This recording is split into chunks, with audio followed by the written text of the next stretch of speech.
आज हम लोग फिर से श्रेष्ठ कोचिंग में हैं और एक श्रेष्ठ कोचिंग ने फिर एक उपलब्धि को हासिल किया है, जिसको लेकर हम एक संदेश देना चाहते हैं और बताना चाहते हैं कि जो बच्चे मेहनत कर रहे हैं वो किस तरीके से बड़े मुकाम हासिल कर सकते हैं। और अभी हम लोग श्रेष्ठ कोचिंग में बैठे हैं। 2 महीने पहले हमने एक और खबर की थी श्रेष्ठ कोचिंग में बैठकर, वो भी एक उपलब्धि दिखाई थी। और आज फिर हम एक उपलब्धि को दिखाने के लिए आए हैं। सोहम एक यहाँ के विद्यार्थी रहे हैं जिन्होंने आईएएस क्वालिफाई किया है, जिसको लेकर अभी वो तमाम बच्चों को संबोधित भी कर रहे थे। हमने वो वीडियो भी चलाई है और आपको इस वीडियो में भी दिखाएंगे कि कैसे संबोधित किया बच्चों को उन्होंने।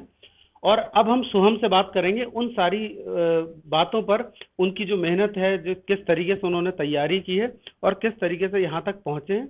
और इस वीडियो का उद्देश्य है कि वो जो बच्चे जो बीच में हार मान जाते हैं या फिर वो जो तैयारी पूरे मन से नहीं करते हैं, वो लोग कैसे तैयारी करेंगे। क्योंकि सोहम बरेली के हैं, बरेली के लोग जानते हैं, ज़्यादा दूर की बात नहीं है, इसलिए इस बात को समझने में बड़ी आसानी होगी, बरेली के एटमॉस्फेयर को समझने में आसानी होगी और बरेली में शिक्षा का जो स्तर है, हायर एजुकेशन का जो स्तर है, उसे समझने की में आसानी होगी।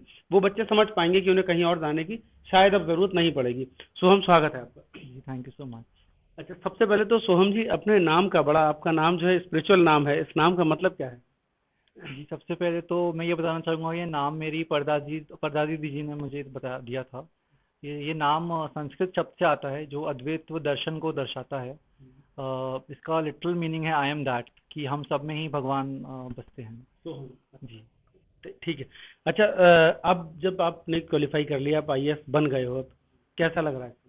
जी, मुझे बहुत अच्छा महसूस हो रहा है। साथ ही एक जिम्मेदारी का भी मुझे एहसास है कि जिस पद पर मैं आया हूँ और जो मैंने मेहनत करी है वो मैं उसको रूपांतरित कर सकूँ, एक कर्मियों की तरह काम कर सकूँ। तो अभी रिस्पॉन्सिबिलिटी का मुझे एहसास है, साथ में एक्साइटमेंट भी है ट्रेनिंग के लिए जाने का और वहाँ पे सीखने का।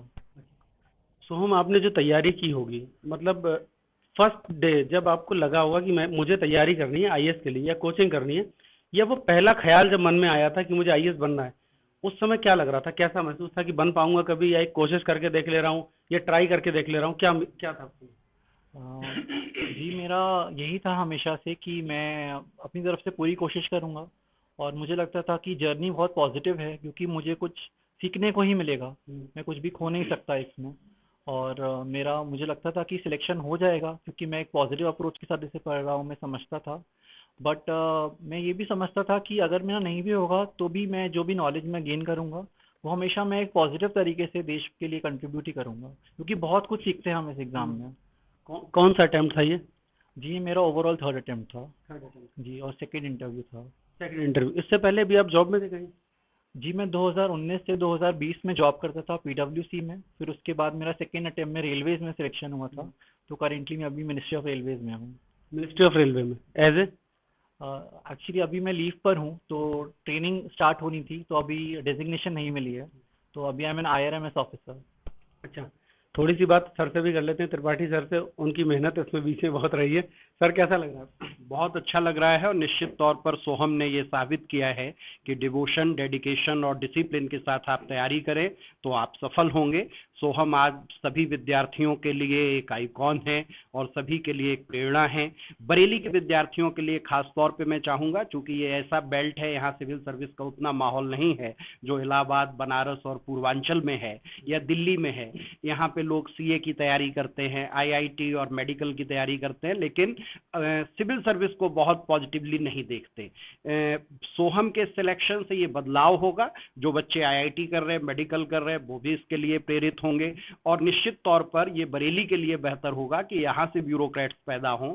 बरेली के डेवलपमेंट के लिए बेहतर होगा। बरेली मेडिकल हब है, एजुकेशन हब में तब्दील हो रहा है और ऐसे समय में सोहम का सिलेक्शन इस बरेली शहर को एक नई उपलब्धि देने में बड़ा मददगार होगा। इसलिए सोहम की मेहनत को, और मैं कहूँगा जब से सोहम हमारे साथ जुड़े या हम लोग आपस में साथ मिलके, टीचर और विद्यार्थी में सिविल सर्विस की तैयारी में कोई बहुत बड़ा अंतर नहीं होता, क्योंकि विद्यार्थी की भी वही मानसिक समझ होती है, वही टीचर की भी मानसिक समझ होती है। बस उसमें क्या और बेहतर कर सकते हैं कि ये बात हमें लिखनी है, ये बात कहनी है, ऐसे नहीं हम ऐसे कह सकते हैं, तो हो सकता है इससे थोड़ा अंतर पड़े। ऑलरेडी आईआईटी से पास आउट हैं सोहम। इनके माँ बाप का बड़ा योगदान है। आपकी बड़ी बहन है, वो अभी अमेरिका में सेटल हैं, अमेजन में जॉब करती हैं। इनके जीजा जी एप्पल में जॉब करते हैं। तो एक परिवार में पढ़ाई लिखाई का माहौल। आपके पिताजी ने अपने व्यवसाय के साथ अपने बच्चों की पढ़ाई पे बहुत ध्यान दिया। उन्होंने ईश्वर में बड़ी श्रद्धा रखी। आपके माता पिता और आपका परिवार बड़ा धार्मिक है, खाटू श्याम के बड़े भक्त हैं। तो आप पॉजिटिव चीजों को लेके जब चलते हैं तो परिणाम निश्चित तौर पे पॉजिटिव आते हैं। सोहम इसका प्रतिमान है। और सोहम जैसे विद्यार्थियों से मिलने के बाद हमारे जैसे टीचर्स भी अपने को कुछ पाता हुआ पाते हैं। और बरेली के लिए ये बहुत बड़ी उपलब्धि है, 77वीं रैंक, प्रॉपर आईएएस। इससे बरेली के शिक्षा जगत में निश्चित तौर पर सकारात्मक बदलाव होगा। बिल्कुल सर। सोहम जी से थोड़ी और बात कर लेते। अब एक बेसिक, बिल्कुल मतलब एक साधारण भाषा में आप ये बताओ, जो तैयारी करी थी वो स्ट्रक्चर कैसा था, कैसे तैयारी की? जी, तैयारी के लिए मैंने सबसे पहले तो एग्ज़ाम को समझा था लगभग 1 महीना, क्योंकि एग्ज़ाम की जो रिक्वायरमेंट है 3 फेज़ के लिए बहुत ज़्यादा डिफरेंट है। स्पेशली फेज़ 1 और फेज़ 2 पे मेरा एम्फेसिस था, प्री के लिए और मेंस के लिए। तो मैंने खुद समझा उसको। मैंने अपने जो और मेरे फ्रेंड्स हैं जो क्वालिफाई करे हैं उनसे बात करी, और बाकी कुछ टॉपर्स थे उनकी टॉक्स पड़ी होती हैं यूट्यूब पे, उनको देखा। तो मैंने समझा, तो फिर मैंने खुद के लिए टाइम टेबल बनाया कि मुझे लगा कि ये मैं इसको फॉलो करना चाहिए, और लोगों से बात करके, और फिर मैं उसको फॉलो करता था बहुत डिलीजेंटली, डेडिकेशन के साथ। ये अच्छा, जैसे आप जॉब कर रहे थे तो वो टाइम पढ़ने का, स्टडी का कैसे निकालते थे? जी, जॉब में इनिशियली कर रहा था तो थोड़ा टाइम में निकालता था, लेकिन बाद में मुझे रियलाइज हुआ 2021 में कि मेरे को फुल टाइम इसके लिए प्रिपेयर करना है। तो 2021 में मैंने फिर जॉब से रिज़ाइन कर दिया था। कितने घंटे पढ़ाई करते थे आप? जी, मैं एक टाइम टेबल फॉलो करता था। मैं ये गलत मैसेज नहीं देना चाहूँगा कि मैं बहुत ज़्यादा घंटे पढ़ता था। जो भी मेरा टाइम टेबल था, और मैं नेचुरल ब्रेक्स भी लेता था, और ज़्यादा एम्फेसिस में क्वालिटी ऑफ स्टडी और क्वालिटी ऑफ मतलब ये नहीं कि पढ़े और मतलब जब मन कर रहा है, शांत है, बिल्कुल पढ़ रहे हैं, जब मन नहीं कर रहा उस ब्रेक ले लिया उस बीच में। अंदाजा लगभग कितने घंटे पढ़ाई कर रहे होंगे? जी, मेरा टाइम टेबल था वो लगभग इतना तो रहता था कि कम से कम मैं 5 से 6 घंटा तो बहुत अच्छे से करूं। फिर उसके बाद जैसे मैंने बताया फेजेस होते हैं, जैसे जब प्री की तरफ हम जा रहे होते हैं तो हम थोड़ा सा बढ़ा सकते हैं उसको, वो आपके टाइम टेबल पे डिपेंड करता है। फिर थोड़ा सा ब्रेक ले लिया प्री के बाद, थोड़ा सा कम कर दिया, क्योंकि फिर मेंस के लिए फिर से एक मैराथन चालू होती है। अच्छा, कुछ समस्याएं ऐसी कुछ जो बेसिक सब बच्चों के साथ होती हैं, आपके साथ भी रही होंगी? कोई ऐसी टाइम जब लगाओ कि अब थोड़ा सा छोड़ो, रहने दो, जॉब तो कर ही रहे, या फिर ऐसा कुछ हुआ बीच में? जी, वो बहुत ही नेचुरल है। कभी कभी नेगेटिव थॉट्स आते हैं, तो हमें ये समझना है कि वो बस थॉट्स ही हैं, हम उस पर ज़्यादा सोचे नहीं। अगर ब्रेक लेने की ज़रूरत है, ब्रेक ले लें। जो हमारे गाइड्स हैं, हमारे टीचर्स हैं, काउंसलर्स हैं, उनसे बात करें। वो हमें और बेटर तरीके से गाइड करेंगे कि हम क्या कहाँ इम्प्रूव कर सकते हैं। तो मेरी भी अप्रोच थी, जैसे कि इंटरव्यू से पहले, क्योंकि पिछली बार मेरा इंटरव्यू में थोड़ा कम स्कोर था, तो मैं सर के पास आया, तो सर ने मुझे गाइड करा कि आप ऐसे प्रिपेयर कर सकते हैं इंटरव्यू के लिए। तो अपने टीचर्स पे, अपने गाइड्स पे, अपने गुरु पे, उनसे बात कर सकते हैं आप। और ध्यान रखिए कि आप एक सकारात्मक चीज़ ही कर रहे हैं, तो एक सकारात्मक माइंडसेट से पढ़ें। कुल मिला के फोकस ज़्यादा ज़रूरी है।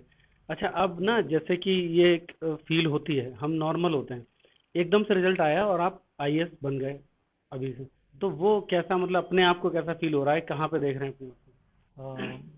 जी, काफ़ी मुझे अच्छा महसूस हो रहा है। और जैसे मैंने बताया, एक रिस्पॉन्सिबिलिटी का भी एहसास है मुझे कि मैं जिस पद पे जा रहा हूँ, और साथ में एक्साइटमेंट भी बहुत ज़्यादा है, क्योंकि बहुत कुछ सीखने को मिलेगा इसमें, जिस भी पोस्ट में हूँ मैं। और अभी तो एकेडमी में पढ़ाई चालू होगी, तो मैं। अच्छा, पोस्ट का क्या सर अभी पता लग जाता है कहाँ सर?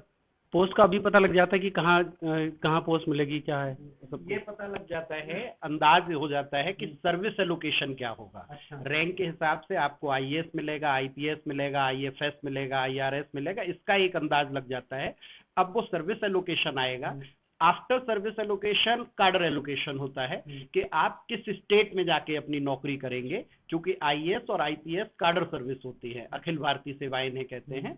तो फिर आपको कार्डर एलोकेशन हो जाएगा। तो वो अभी जब ट्रेनिंग पे ये लोग जाएंगे, उस समय तक ये चीजें डीओपीटी क्लियर कर देगी। अच्छा, उसके बाद ही पता लगेगा आपको क्या पोस्ट मिलेगी, क्या पोस्ट तो तय है। हाँ, इनको आईएएस हाँ, मिलना है, ठीक है। ये आगे किसी भी राज्य में जाके सबसे पहले मजिस्ट्रेट के तौर पे अपनी अंडर ट्रेनिंग पूरा करेंगे, उसके बाद सीडीओ, नगर आयुक्त, बीसी इन पदों पर रहते हुए उसके बाद जिलाधिकारी के पद पे काम करेंगे, फिर सरकार में सचिव और सचिव से ऊपर प्रमुख सचिव, और सोहम के लिए तो हम लोग उम्मीद करते हैं कि हाईएस्ट रैंक तक ये जाएंगे, अर्ली एज में सिलेक्शन है।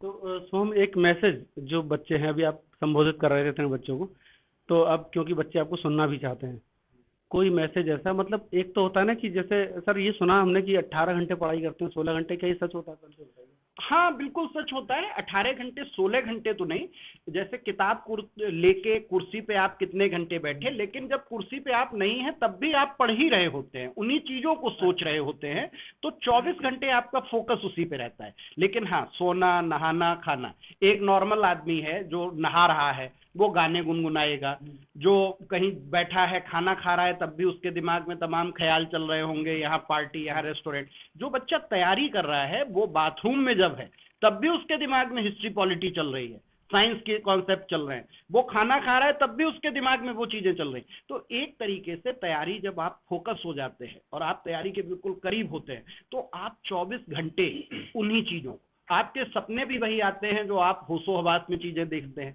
तो उन विद्यार्थियों के सपने भी तैयारी से ही जुड़े हुए होते हैं।